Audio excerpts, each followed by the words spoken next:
describe your emotions right now. I can't. I don't know what. Oh, hang on for a second. We got a visitor. The Panthers hoist, and this panel runs into an Emily Kaplan straight from assignment. She was there. You're in trouble, and the Florida Panthers are champions. Let's go around the horn. Emily Kaplan right off the plane, off the tarmac to our chair. I do appreciate you being here so much, Emily. Focused on the almost choke for the Panthers. Does the way they won after gacking it almost make it sweeter? I'll ask you to consider that as you see the cup in the Atlantic Ocean, a very Florida man and now Florida Cup situation. How the Panthers did it, though, in this series, defibrillating their life and getting the lead yesterday and holding on for dear life. Game 7 at home, neutralizing Edmonton's desperate attack at the end and hoisting the first cup in franchise history. The Rats raining down the ice.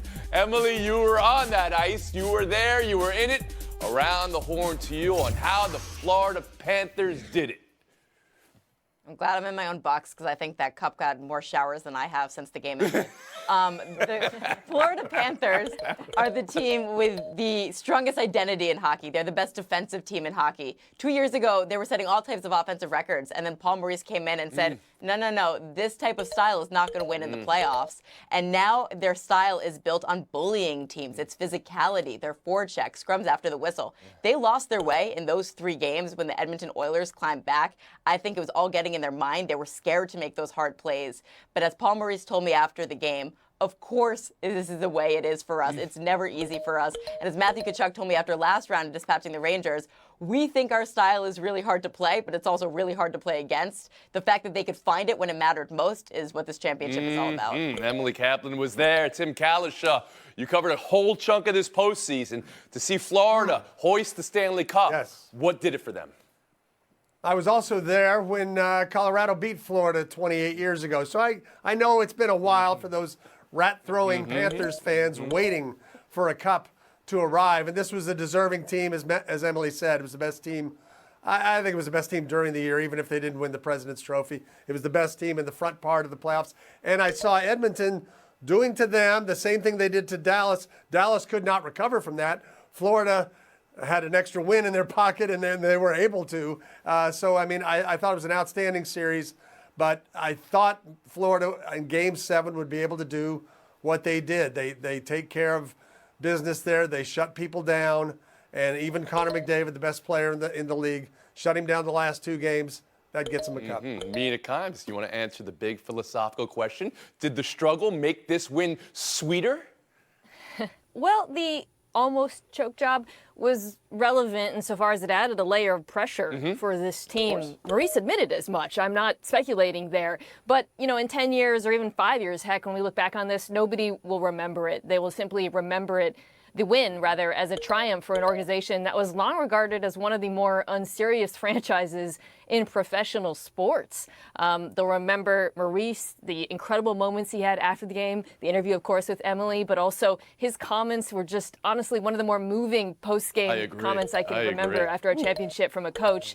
And then, as Emily said, a team that won in Game 7 the way that they got here with their defense, topping the Oilers in hits, block shots, takeaways, blanking, one of the most terrifying duos in the entire league. It was a remarkable finish for a team and truly a statement of identity from this. And Kevin Blackstone, let me ask you the big philosophical question. Did the struggle make the summiting that much sweeter?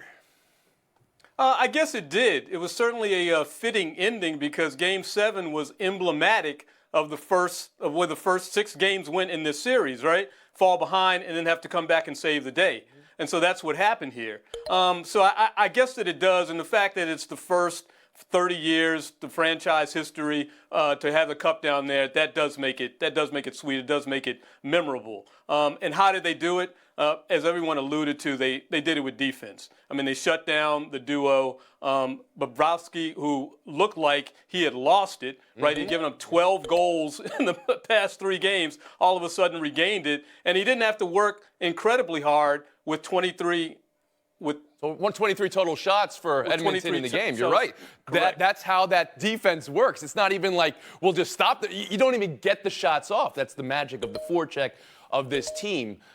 One more follow-up here on this team. Having lost the cup in the past, recently, this past season, and coming back. So it wasn't just the comeback in this series, Emily Kaplan. What about this team, the intestinal fortitude, jumped out to you? You know, well, last year when they made the playoffs, it was on the very last day as the last seed, and no one believed in them. And they beat the Boston Bruins. It was the biggest upset because the Boston Bruins had the most wins in the regular season than any team, and it was like this us against the world mentality. And they came into this season as the favorites, as the team that everyone expected. And I think just the bravado and the confidence, and it's so much mirrored of their coach, Paul Maurice, who became a star in all these press conferences because of how engaging he is, but also Matthew Tkachuk, who I think is one of the true beauties of our game because he's just so unaffected by things. We've been horned. We'll move on and talk Conn Smythe now. Connor McDavid. Emily, you voted. You voted for McDavid. He was 1 vote short of unanimous, but he won it on a losing team, which does not happen often. Only the 6th time the MVP of the postseason comes from a losing team. Only the 2nd time it was a skater. When he was announced, Florida fans booed slightly, and he did not come out to get the trophy from the commissioner. That trophy just sat there. So, Em, I want you to unpack how a playoff MVP from a losing team lands for you, and then on McDavid not coming up to pick up the trophy. This is the award for the entirety of the playoffs, and Sasha Barkov did such a good job shutting down star players in the first 3 series, but he had no answer to Connor McDavid, who broke Wayne Gretzky's assist record. He put the team on his back. He dragged them along with him with his work ethic. Even when he wasn't putting up like the back-to-back 4-point nights, he was doing it defensively, and that's why I voted for him. As for not accepting the award, it was a very vulnerable moment, and yes, the fans booed, but he had the respect not just of us, the writers, but the Panthers too. I was standing there as Sam Reinhart was telling his team, hey guys, clap for him. Like, this is history that we just witnessed, and I thought that was really cool. Tim Calishaw, your Conn Smythe winner, was it also going to be Connor McDavid? Yeah, I think that anytime you're getting up there with Gretzky and Lemieux and the all-time records, and you look at the scoring in that era and the scoring in this era, it's just incredible what he did. He was the deserving winner, and hockey's a team sport. He might feel bad going out to collect that while his teammates have their head down, you know, in the locker room. He's not going to leave that scene. You saw him talking to the bench throughout the 3rd period. You saw him taking shift after shift, trying,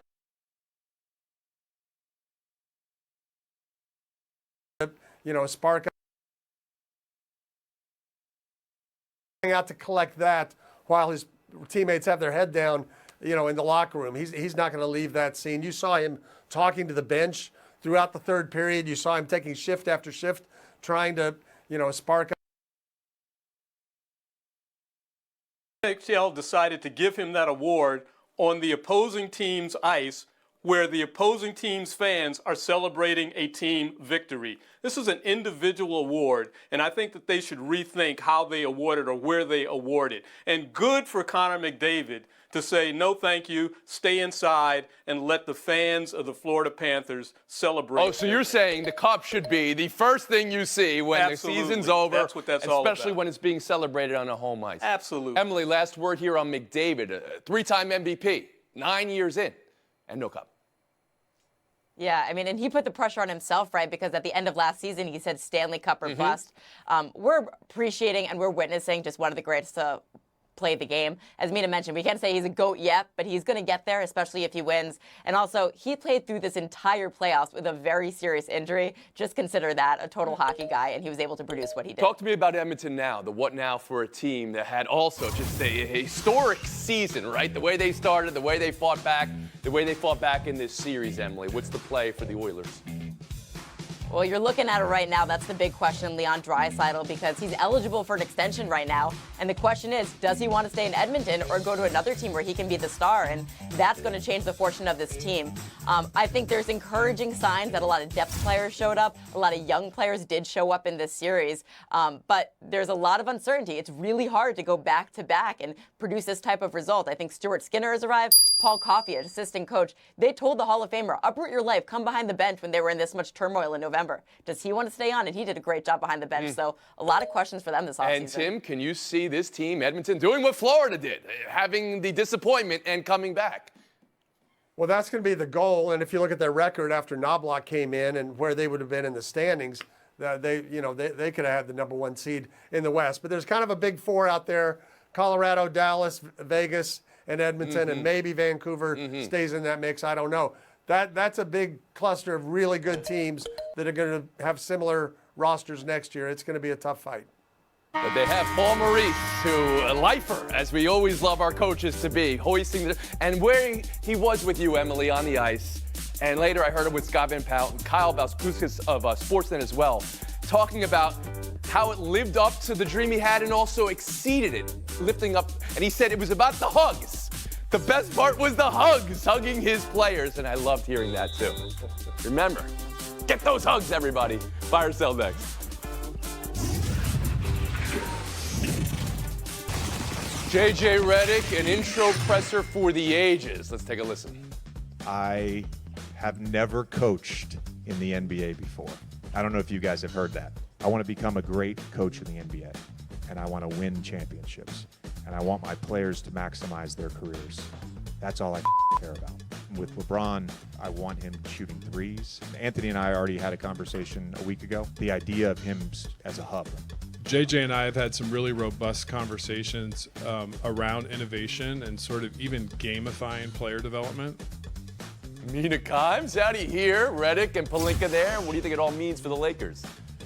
Well, I hear Pelinka as someone who sounds like he's trying to sell me an app, maybe? I don't quite understand how gamifying player development would work.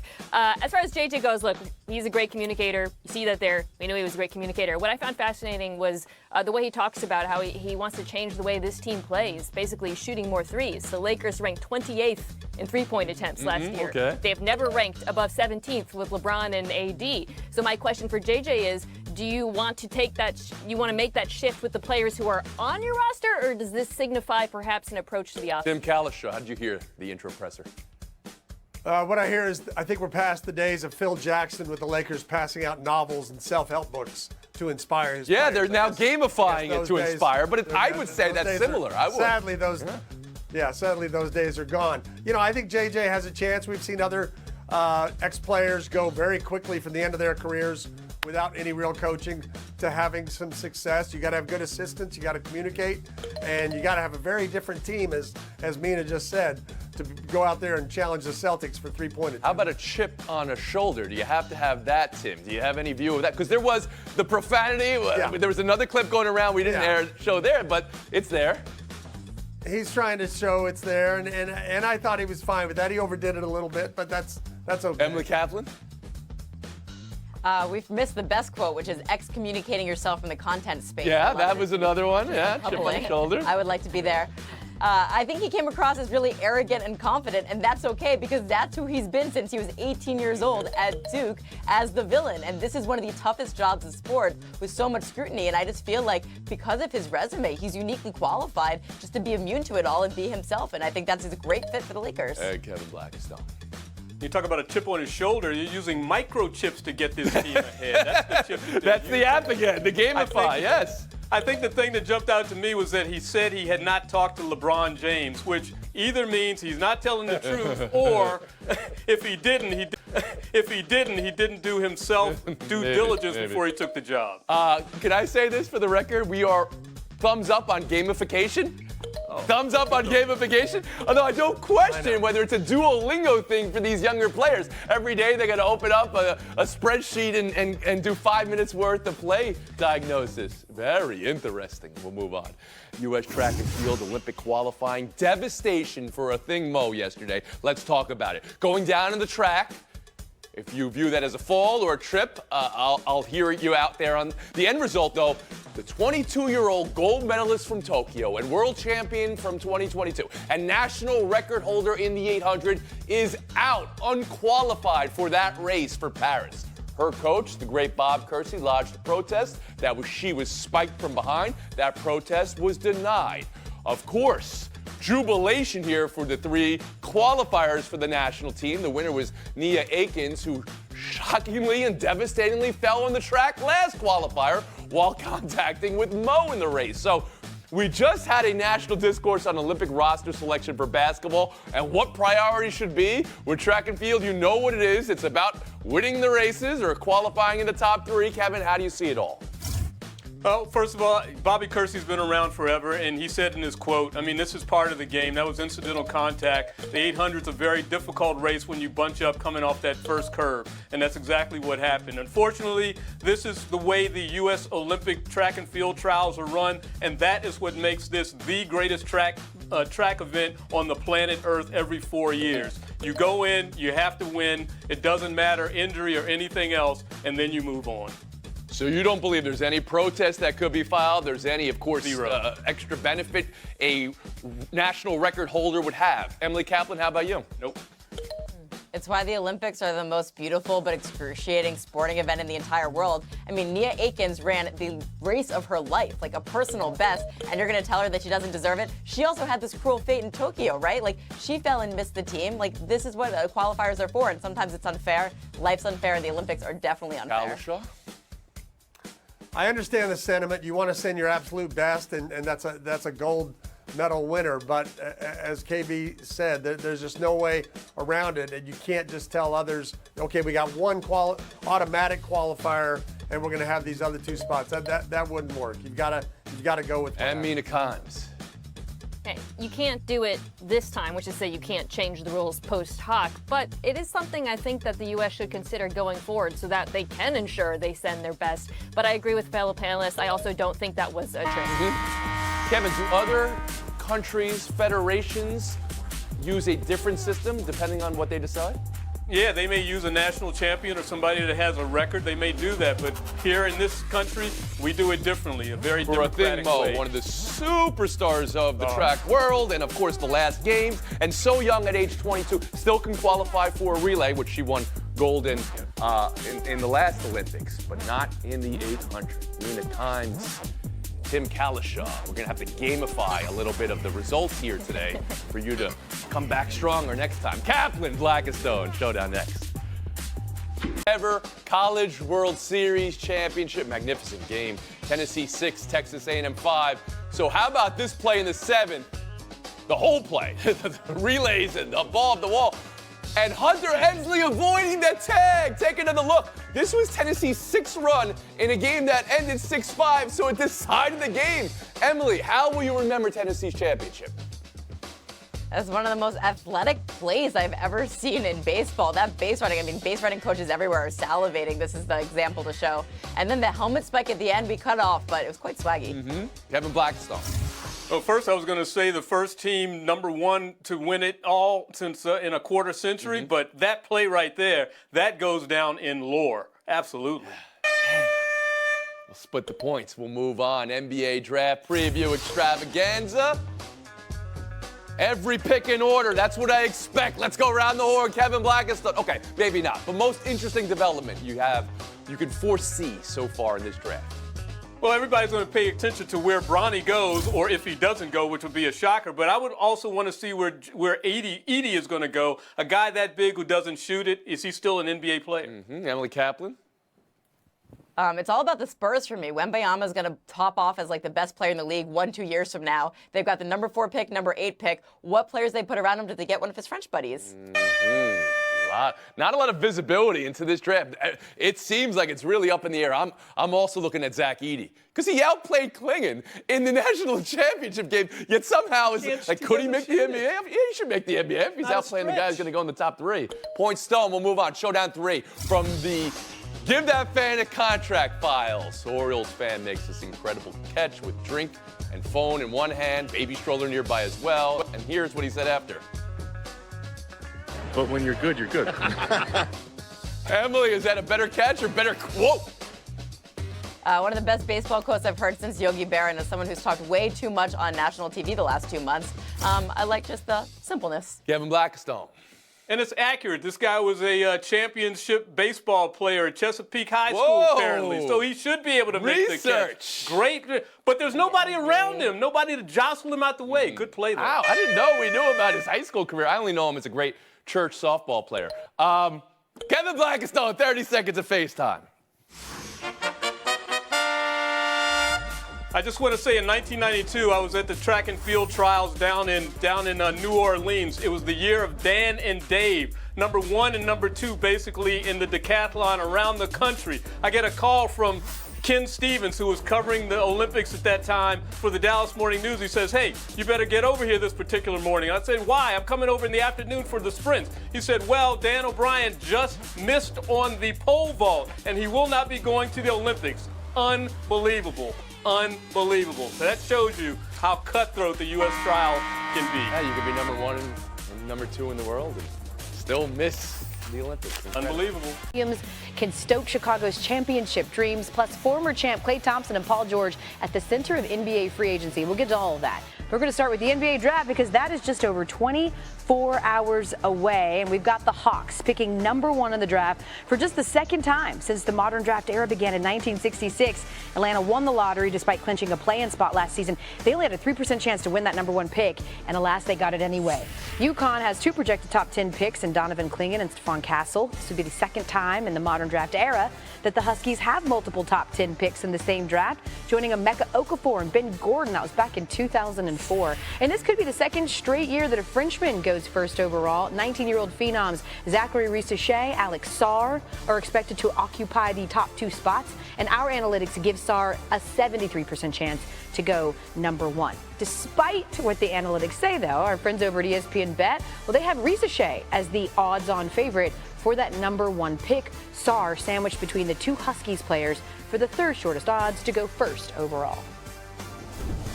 For more on if Atlanta's going to order the French dip, our senior NBA insider Adrian Wojnarowski is on the scene from Brooklyn, and he has much more for us. Woj, what are you hearing about the Hawks' plans with that top pick? Al, certainly Zach Risacher, he's prominent in their conversations in Atlanta. They have not yet landed, I'm told, on who they're going to take number 1. And they're still, listen, there are a few players that they really like, but they're trying to figure out in Atlanta, is there one they love? And, they still have 24 hours plus to make that decision. But they've been sifting through, all their data, the conversations in their front office with their head coach, Quinn Snyder. This is an organization that I think right now looks very much like they're going to keep that number 1 pick. They're not engaged with anybody about moving down. Certainly Risacher is prominent in that conversation, Al, but Atlanta has not yet landed on what they'll do Wednesday night with number 1. Last time Atlanta picked number 1 overall, they took David Thompson, who chose the ABA over playing for them and then became a Hall of Famer in the NBA, just not for them. Another chapter in the Atlanta sports heartbreak book. Another potential top pick, Woj, is UConn's Donovan Clingan. Woj, what are you hearing from teams about where he might land? Yeah, Donovan Clingan's going to be one of the real intriguing draft night stories and where he lands on the board. There are a number of teams who would love to move up in the draft and try to land the 7'2" center out of UConn, out of Bristol Central High School. I think he becomes in play at number 3 with Houston. But I think teams like Memphis at number 9, Chicago further down in the lottery, Portland at number 7. I think probably his floor in this draft is Portland at 7, but teams generally feel like if they get up to 5, if they were able to trade up to 6, that's where I think those teams are targeting to try to get Donovan Clingan. But there's no shortage of interest in him from teams who are in the back end of that lottery.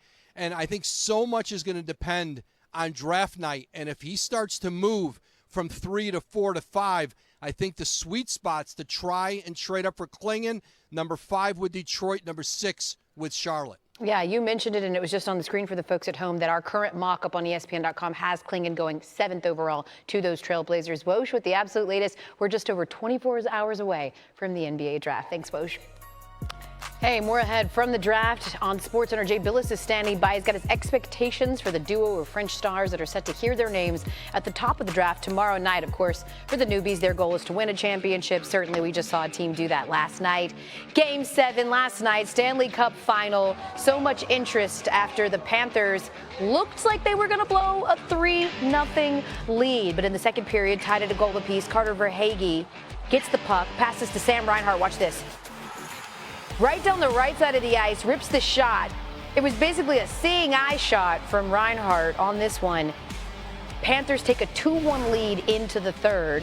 Oilers had their chances, though, over 7 minutes to play in the third. Evan Bouchard gets the puck, finds Connor McDavid right in front. He gets denied by Bobrovsky, and then Zach Hyman tries to finish the play, but Bob dies on the puck and covers it. He saved the best for last, 23 saves, and here in the final 10 seconds, McDavid's just waiting.